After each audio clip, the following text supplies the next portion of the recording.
November 25, 2017 at 8:53 am. The Saudiled coalition fighting in Yemen has given the United Nations permission to resume flights of aid workers to the Houthi-controlled capital today, but not to dock ships loaded with wheat and medical supplies, a UN spokesman said.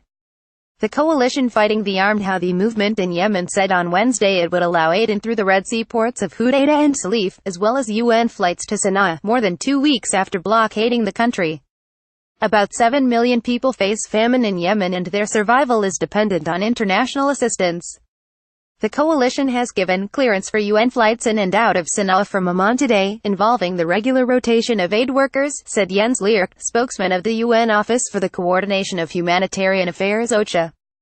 Read UN warns if no Yemen aid access, world will see largest famine in decades. We're of course encouraged by the clearance of this flight, which may be followed soon by clearances of flights from Djibouti to Sana'a, Leerk told a news briefing yesterday.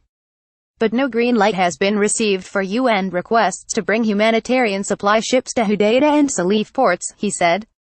We are particularly talking about one ship which is offshore Hudaydah with wheat from WFP, the UN World Food Programme, and another boat which is waiting in Djibouti with cholera supplies, and that is also destined for Hudaydah, he said.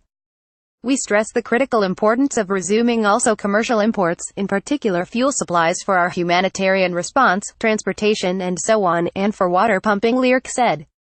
The largest fuel importing companies in Yemen have indicated they will no longer be able to supply the consumer market at the end of this week, OCHA said in a report dated the 23rd of November.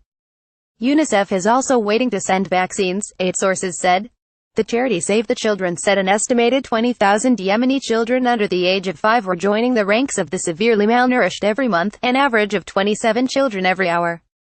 The commercial blockade is aggravating the food crisis, leading to a significant increase in child deaths from acute malnutrition and preventable diseases, it said in a statement.